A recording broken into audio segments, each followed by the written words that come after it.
Nahmaduhu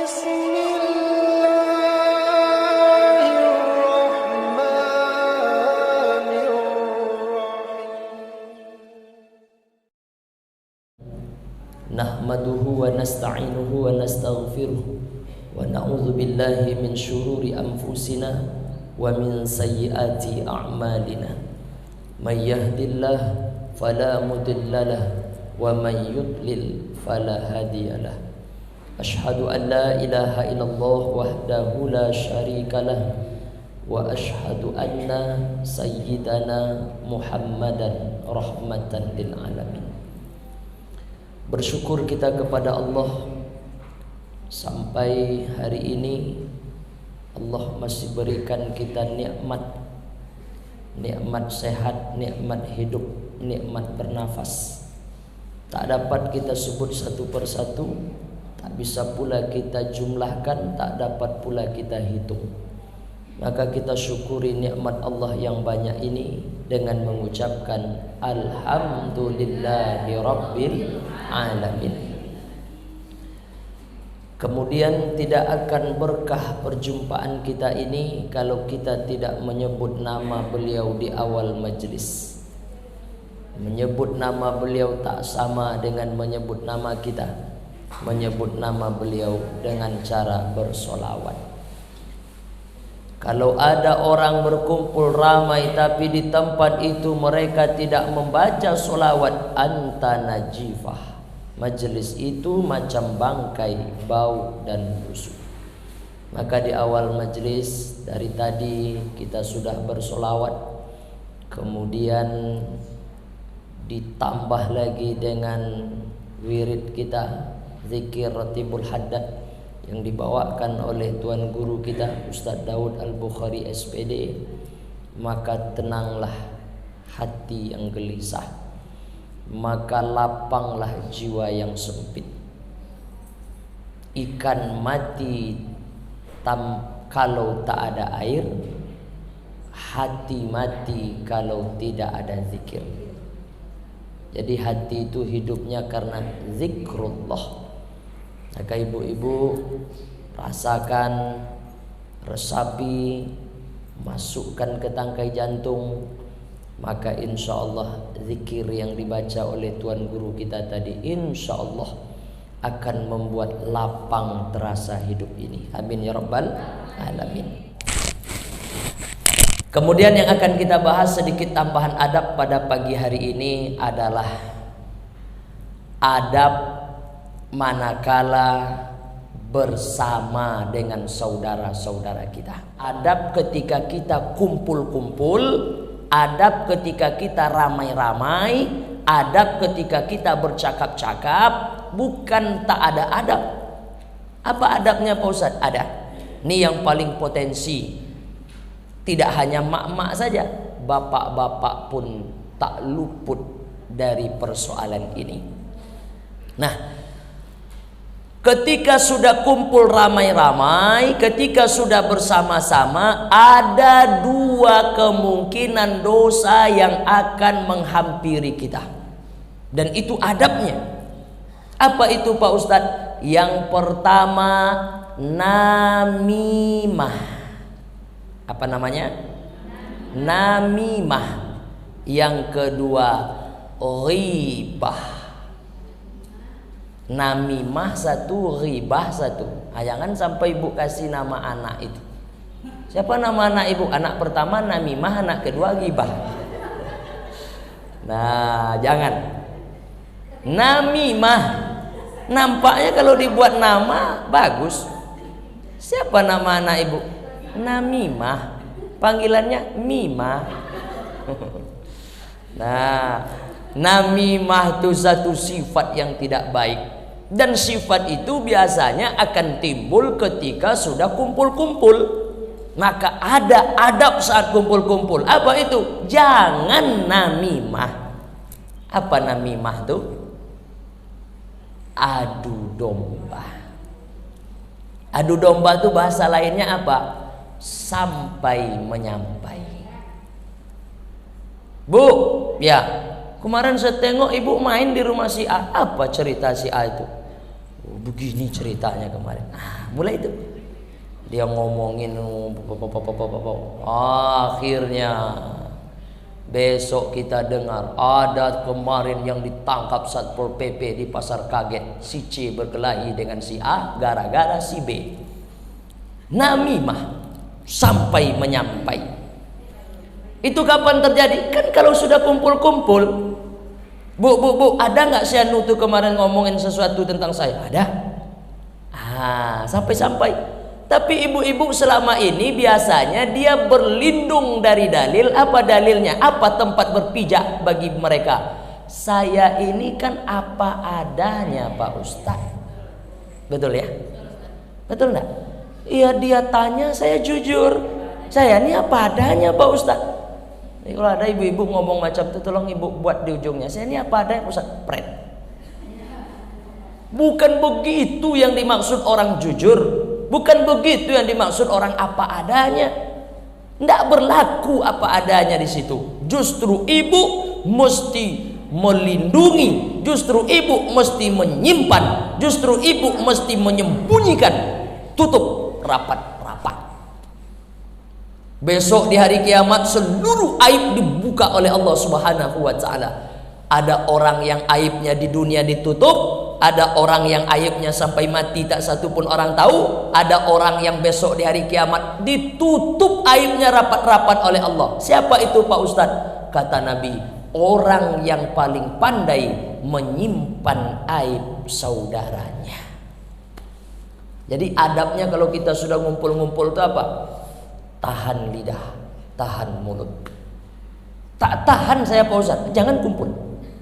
Itu caranya. Maka kalau seperti ini kita kumpul, ini kumpul-kumpul yang mengundang barokah. Tapi kalau kita kumpul-kumpul yang menceritakan aib, yang sampai menyampai cakap-cakap, mengundang musibah. Demi Allah itu. Nah, itu adabnya ya. Jadi adab kumpul-kumpul itu apa Pak Ustaz? Itu kan adab tuh. Adab itu apa? Peradaban, budaya, perangai, tingkah laku. Jadi kalau sudah kumpul-kumpul, maka jadikan perkumpulan itu perkumpulan yang mengundang barokah. Gimana cara supaya berkumpul mengundang barokah? Pertama, kalau ada orang kumpul-kumpul ramai kata Nabi, dari kumpul-kumpulnya itu tidak ada dibacakan puja-puji kepada Allah, maka terputuslah dari rahmat Allah.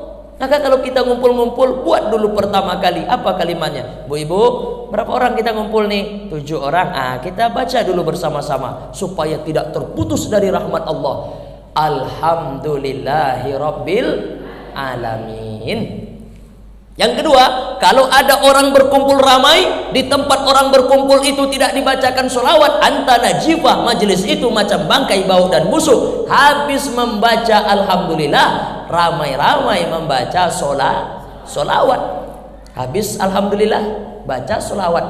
Habis itu Pak Ustadz, barulah kita menggibah. Bercanda. Nah, habis itu bicarakanlah yang baik-baik, ya. Ini ada orang mulainya alhamdulillah, yang kedua sholawat, yang ketiga namimah. Nah, itu betul. Sempat pula baca Al-Fatihah 7 ayat. Ini orang campur aduk ayat, tak tahu mana baik mana kotor. Nah, ini tak betul. Jadi kalau ada kawan ngundang kita, Bu, besok kita kumpul-kumpul jam berapa? Jam 10 pagi. Apa acaranya? Namimah berjamaah. Saya tak ikut.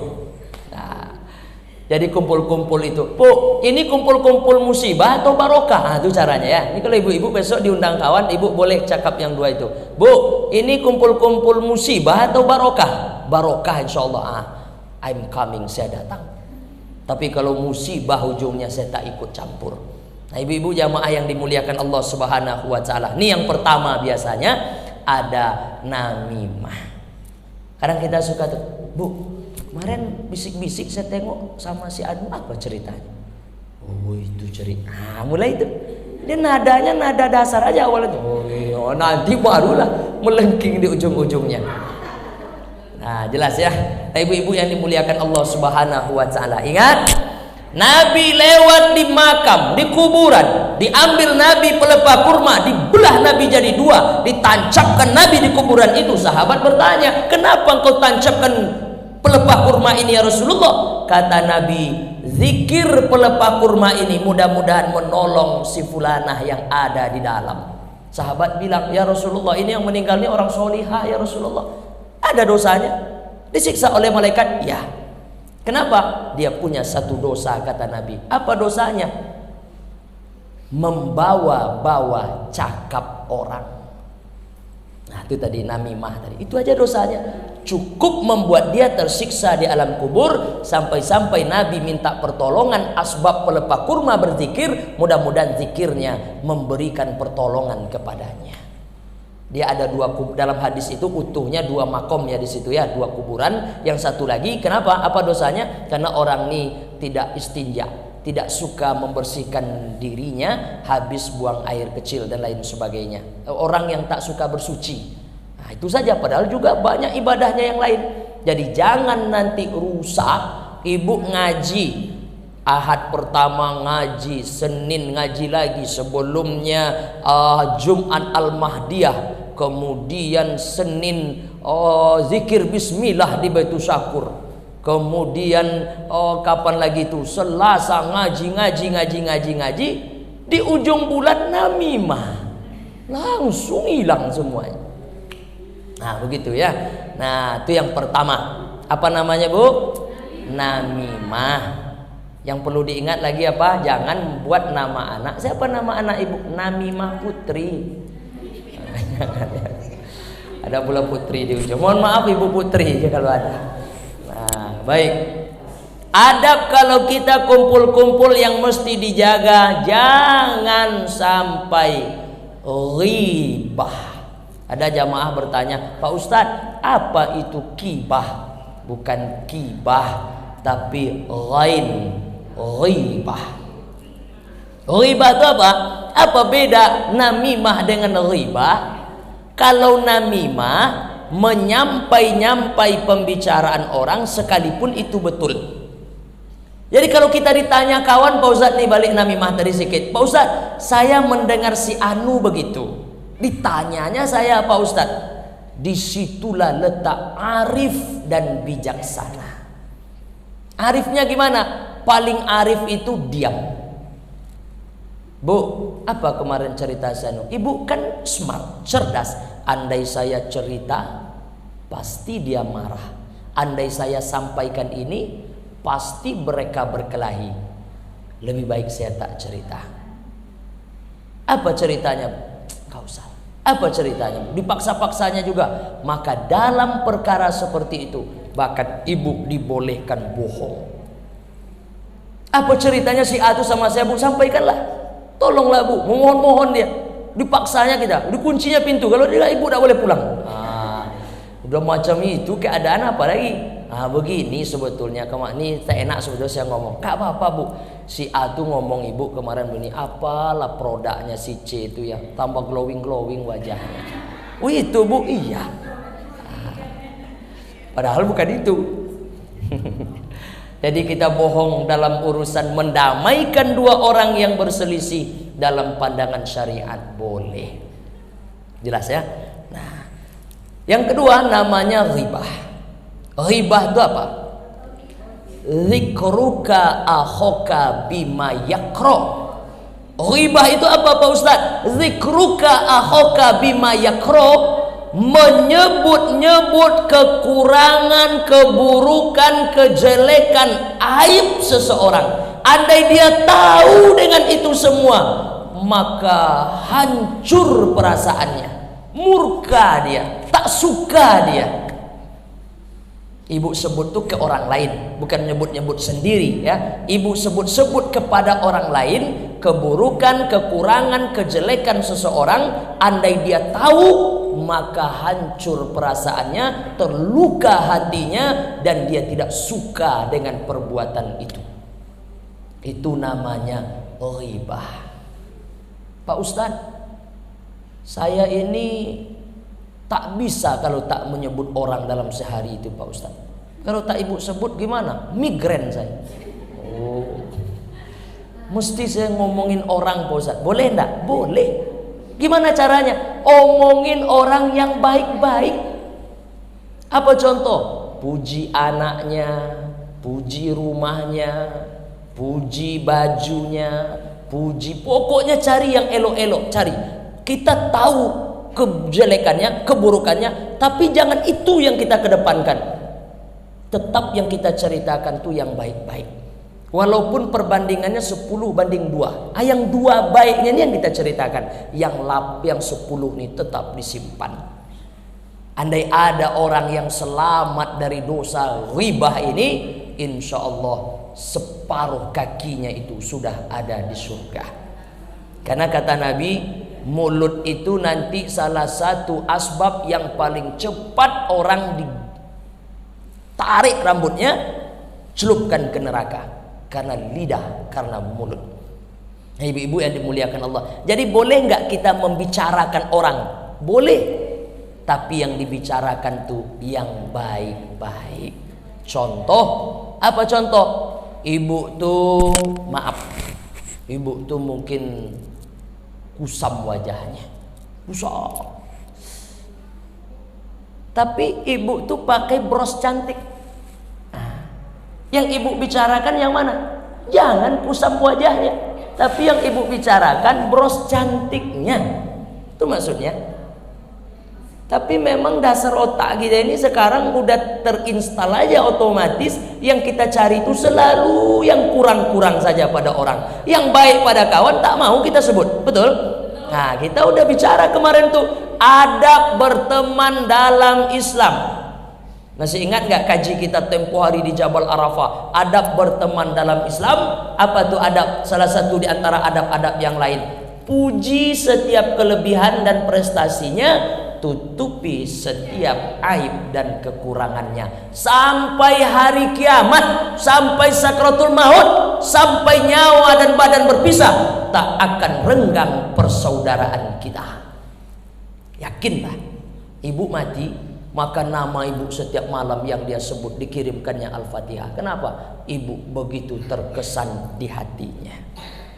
Nah, ibu-ibu jamaah yang dimuliakan Allah, apapun kebaikan kawan, apapun prestasi kawan, mungkin sedikit, itu yang kita lebihkan untuk kita sebut-sebut, untuk kita puji-puji. Misalnya wajahnya kusam, brosnya cantik, ibu nak ngomongin dia juga, maka ibu omongin ke kawan tentang brosnya. Ustadz pakai bros juga ya? Saya ada bros juga ini. Ini bros biker subuhan Singapura sama Ustadz Daud Bukhari. Kami diberi bros ini bentuk menghargai. Jadi kalau kita diberi hadiah itu, kami diberi hadiah Bu Gina gelas cantik sama Bu Reni di sini kalau tak salah, gelas cantik, ada foto kami di situ. Betul Ustaz ya? Saya minum madu setiap pagi pakai gelas itu. Nanti saya foto ya, saya masukkan nanti ke grup. Nah, maka hadiah itu tak boleh diberikan kepada orang. Ini salah satu adab ya. Boleh nggak kita membagi hadiah yang diberikan orang kepada kita? Nggak boleh. Dengan syarat, kalau memang terpaksa juga, pastikan dia tidak tahu. Contoh, ibu dikasih jeruk sama tetangga, kasih.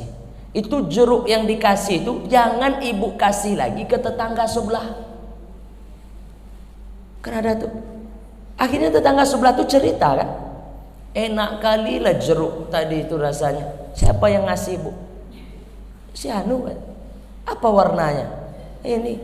Apa modelnya? Disebut itu jeruk saya itu kan. Apa tuh perasaannya? Dia mengasih ke kita. Kita kasih pula ke orang. Seandainya pun kita tidak suka, maka jangan diberikan ke tetangga sebelah. Misalnya Uni Reni dikasih orang sesuatu di Oriana ini, jangan Uni kasih pula ke tetangga dekat di Oriana. Terus kalau nak ngasih juga kemana? Antar ke Sagulung. Kemungkinan taunya kecil. Begitu ya. Ini orang kan kadang mudah aja. Kenapa ibu bagi? Tak suka saya. Rusak akhirnya persaudaraan, rusak akhirnya bertetangga. Itu adab tuh. Maka apa yang dibagi orang sebagai hadiah, maka pakai. Kalau tak suka kita misalnya, tak perlu pula kita sampaikan, aduh ini yang ibu bagi, saya tak suka loh. Nah, itu tidak adab juga, ambil aja lah. Karena itu bernilai sodakoh baginya. Dan kalau memang nampaknya ada orang yang layak juga untuk memiliki, pastikan ketika kita kasih, yang si fulan yang memberi ini, dia tidak tahu sama sekali menjaga perasaan. Kadang kan kita tanpa kita sadari kita tidak beradab sama sekali. Kadang kan mudah aja kita. Kadang di depan kawan tuh ada orang dikasih kawan, nih kurang suka saya nih, ambillah. Alangkah iba hatinya, gitu ya. Nah ibu-ibu yang dimuliakan Allah Subhanahu wa Ta'ala, apa contoh ribah tuh Pak Ustadz? Apa saja. Contoh, misal laki-laki tuh, siapa kemarin yang menemani Pak? Siapa si botak itu? Dia tak suka disebut botak, sekalipun rambutnya tak. Mohon maaf Umul Mujahidah ini kalau ngomong-ngomong apa, si papi nggak ada rambut. Nah, misalnya dia diomongin, tapi kalau papi pede beliau. Nah, dia keren Ustaz, kata. Mantap papi. Ini ada orang tak suka, kecuali beda tuh, dia senang dengan sebutan itu. Tapi ingat juga ibu, 5 perkara yang akan mengundang musibah Allah Subhanahu wa Ta'ala. Satu di antara yang 5 itu apa? Satu di antara yang 5 itu adalah iza zoharot talaun. Nah itu bahasanya, iza zoharot talaun, memanggil-manggil dengan panggilan yang tidak baik. Maknanya tak baik. Ada kawan-kawan sekarang panggilan kawannya ke kawan yang lain apa? Udah lama datang nyet. Nyet. Apa nyet tuh? Monyet. Yang kawannya ini udah kan, mau pula dia dipanggil monyet. Kata kawannya, kenapa ibu mau dipanggil monyet? Itu udah panggilan akrab kami itu. Nah, iza zoharot talaun, panggil memanggil dengan panggilan laknat, bukan dengan panggilan rahmat. Apalagi saya contohkan tuh anak-anak muda sekarang, mudah-mudahan anak-anak ibu terjauhlah hendaknya dari perangai itu. Dia kalau ngomong sama kawan-kawannya, coba tengok di ujung kalimatnya apa. Bukan begitu bodoh. Betul kan? Nah, bodoh itu kalimat laknat atau rahmat? Laknat. Dia anggap orang di satu negeri biasa halal. Iza istahalat ummati khamsan, apabila umatku sudah menghalalkan 5 perkara kata Nabi, fa alaihimud dimar, turun musibah di tempat itu. Satu di antara yang 5 itu adalah iza zoharat talaun, orang membiasakan, dianggap orang biasa, halal-halal saja, panggil memanggil, bukan dengan panggilan rahmat, tapi dengan panggilan laknat. Maka ibu panggil kawan-kawan, ibu cantik, ibu manis, teman surga, itu panggilan rahmat. Tapi jangan panggil memanggil, sekalipun ibu anggap itu panggilan akrab, itu panggilan kasih sayang. Inilah yang dimaksud orang menghalalkan sesuatu yang sebenarnya mengundang musibah dari Allah Subhanahu wa Ta'ala. Ribah. Jadi ribah sudah tahu bedanya ya. Boleh kita membicarakan orang Pak Ustadz, boleh bicarakan yang baik-baiknya. Tapi tutup mulut kita, tahan hati kita, tahan lidah kita untuk tidak membicarakan keburukannya. Lalu gimana kalau ada kawan yang mau mengajak kita ngomong itu Pak Ustadz? Tidak ada cara lain. Kalau sanggup kita diam, diam. Kalau tak sanggup kita diam, tinggalkan majelis itu. Majelis artinya kumpul-kumpul itu ditinggalkan. Itu adabnya ya. Oh ibu ini tak beradab lah, kita sedang ngomong-ngomong dia pergi. Justru ibu beradab di pandangan Allah. Kenapa ibu pergi? Karena majelis ini mengundang musibah, maka adab saya harus saya tinggalkan. Nah, kira-kira mungkin butuh waktu bagi kita bersama ya. Butuh waktu. Kadang kami bertiga suka juga kadang. Kami ngumpul-ngumpul bertiga. Jadi gimana cerita Perdi Sambo tuh? Nah, kan ngomongin orang juga kan. Jadi ini kita sama-sama berlatih ya. Jelas ibu? Nah, itu kaji kita pada pagi hari ini, mudah-mudahan bermanfaat. Judulnya apa tadi? Adab pada saat kumpul-kumpul ramai-ramai. Ada dua potensi perbuatan yang akan membuat kita su'ul adab, rusak adab di situ. Namanya namimah, yang kedua ghibah. Majelis itu cuma ada dua, majelis musibah, majelis barokah. Kalau kita pandang majelis itu tidak ada berkahnya, malah hanya akan mengundang musibah, maka adabnya tinggalkan. Jadi kalau ada dua majelis ini kita temukan, majelis namimah satu. Belum ada majelis namimah di Batam kan? Hadirilah pengajian majelis namimah setiap hari apa? Tak ada. Jadi mudah-mudahan tak akan pernah ada majelis namimah, majelis ghibah. Ini majelis musibah. Maka kalau kita temukan itu dimanapun berada, maka adabnya adalah diam. Kalau tak bisa diam, tinggalkan tempat.